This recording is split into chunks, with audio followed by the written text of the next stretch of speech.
Hi, I'm Chris from Airwindows, and hey, what if you wanted to take this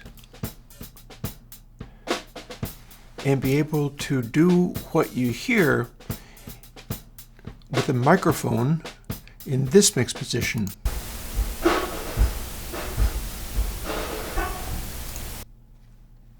But without all the noise, because that's a microphone in a real space. Welcome to Airwindows CansAW. So the purpose of this one is it's basically just straight up Cans presets, but very specific ones. The idea here, and it's as much for me to use as anybody else, is that Cans gives you all the flexibility in the world to design whatever your ideal mix situation would be. You have all these different room models and things, and it's designed so that you can dial in whatever you might need, but that's not necessarily the most useful thing for going and trying to mix things in a controlled situation. Because how do you know how much reverb is right? How do you know how much the various settings need to be set to? So here's what I've done. We've got this little noise, which is nothing but some drums and things. And the hope is to be able to take that and go to multiple different positions. Like this should be, on the one hand, it's going to be mono because I'm recording these over a camera microphone, but this is a decent microphone. It is a Mini K47 right in front of my mix position.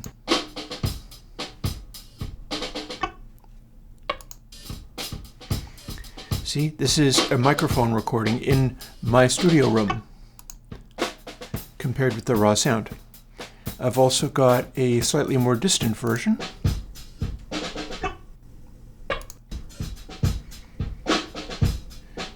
So you can hear that's sort of more towards the end of the room. It's backed off a little ways. Whereas this is closer up. And lastly,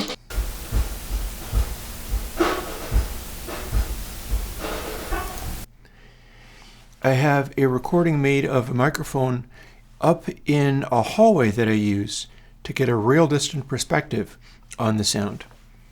So what I've done in order to dial this in is I've used the speakers and my existing mix perspective, not headphones.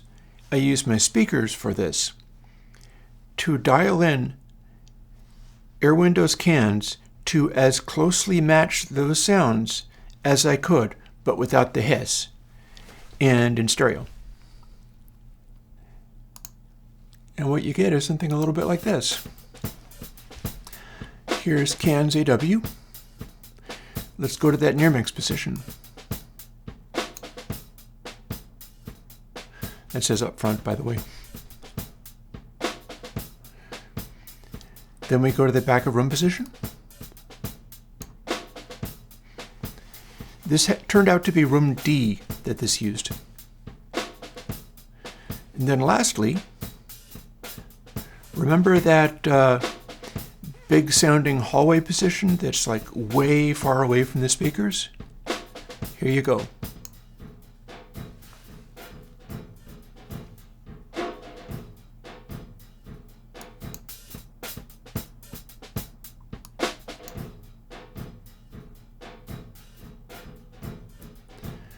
And again, that's to make it sound kind of like this sound.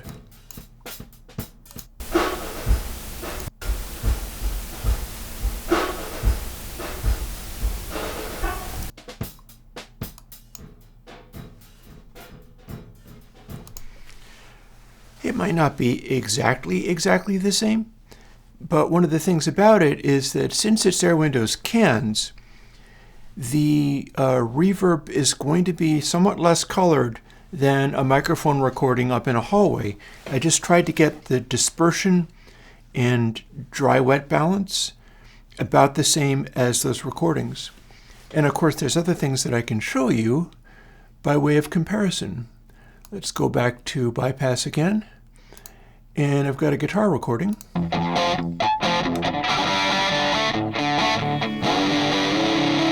So get it into the room.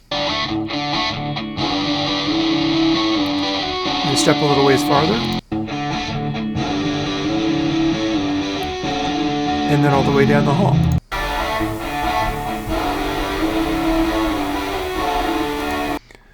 Well, if we go for the, let's see if this will do this for me. Here we go.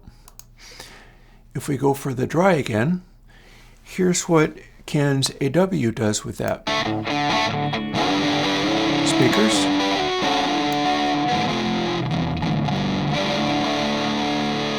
We've got that slight space around it. Then, sitting a little ways farther back. Then, the hallway, which again is for doing this.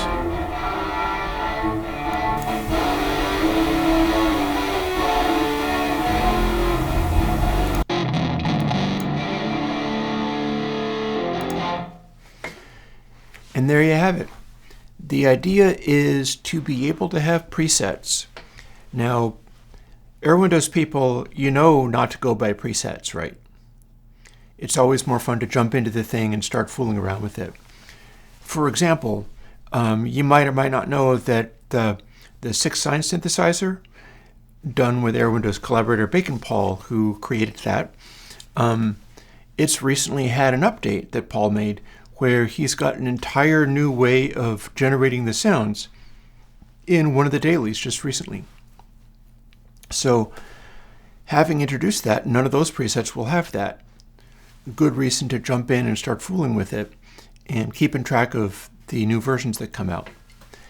But in this case, the reason to have presets is because you want to be able to interpret the sounds in a useful way and not get hung up on, can I tweak the reverb level a little more or a little less in my monitor mix in order to know what to do. No, you're supposed to just pick something. If we pick the upfront setting, it's not going to be very evident, but it's still doing something. And then when you have a new sound, like for example, I've talked about how I've got this guitar sound. And that's all well and good. That was my ISO cab and me trying to do the best guitar sound that I could. But just recently, I've been able to get this Canadian DI box that it's a box that you put between your speakers and your amplifier. It's a JDX 48, something like that. I'm pretty sure that's what it was. And I'm using it to try to get my guitar sound in my studio a little bit better. And so that does this.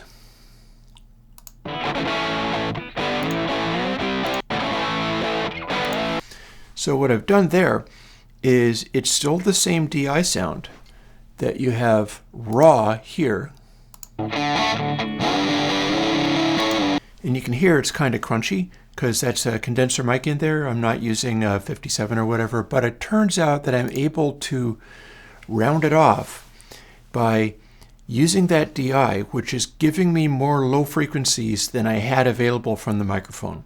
And it's not that the microphone is failing to give me low frequencies, it's that the ISO cab I'm using is not good enough. It's no 4x12 cab. It's not able to give me a full sound. But the DI, when set to its recording bass cabs setting, is able to do that, and then I can use Airwindows Golem because I make all kinds of plugins for all kinds of purposes. And that has a setting on it for using either reinforcement or cancellation polarity of amp versus DI balancing of microphones and things. And it's perfect for this. So what you're hearing is those two captures, the between amp and speaker DI capture and the microphone capture off the actual speaker. And then I dialed in the delay using Golem until they matched, using the polarity flip so that I could make the lows cancel out as much as possible. And it turned out I have a ability of tuning the delay just slightly to go between sort of a Mesa cab type sound and a very classic greenback type sound. The slight comb filteriness of the two capture sources, because they're the same thing. It's a speaker capture either way, but it tunes in nicely so that I can do this, or a slightly brighter one for that greenback type one.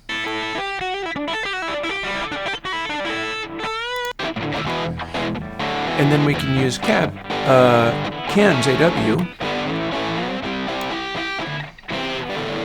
upfront sound, which is more like what I would hear in the room, but over headphones. Or if I can step back a little bit,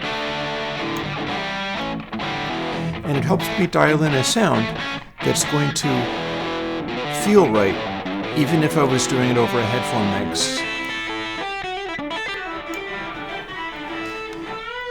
And even if I want to hear it at a distance and figure out whether I can make it be like, see whether I can dial in whether the weight of the cab feels about right. Because using this distant mic situation, you can hear how big it's meant to be, even over headphones.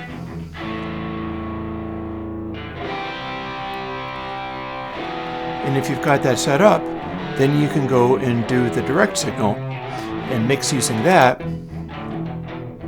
And even if it doesn't sound exactly the same way because it's a little more misleading on headphones, this is the sound that will produce that bigness in a space.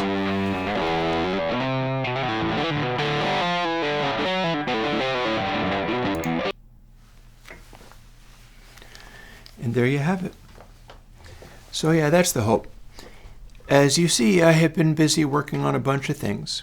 This is only one of them, and there's a lot more besides that. And I'm working on mixes and trying to get that EP/album, hopefully long enough to qualify as a proper album, done so I can put that out.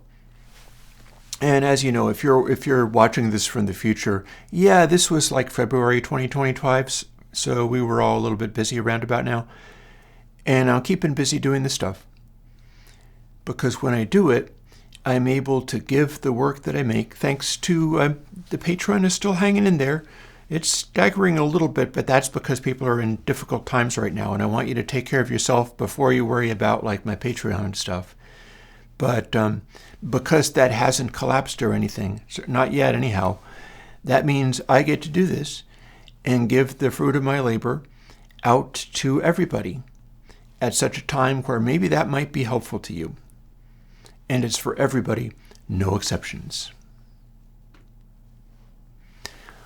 On that note, I hope you enjoy using Cans. Again, it is nothing that you can't already do with the original Airwindows Cans. CansAW is nothing but put yourself in my mix position, which I spent a lot of effort getting, like my speakers and diffusion for the room. It's amazing that it's actually room size D, but that's because the room that I'm in has large open archways to various places. They're not like McMansion style archways, but they're sort of big open spaces to other rooms, and that's why it qualifies as acting like a larger room. And I put a lot of effort into making all of that stuff work so that I could use it and mix stuff and have it come out right. It's basically building my mix environment as well as all these plugins, as well as instruments and things. And as long as I've got that, I'm going to use it, and I'm going to share what I can create. But if you don't have that, or if something happens and I don't get to have all of this anymore, I'll still have CansAW, so I can use the sounds that I'm able to have now. And now so can you. Hope you like it. Talk to you later. I'll get back to work. Bye-bye.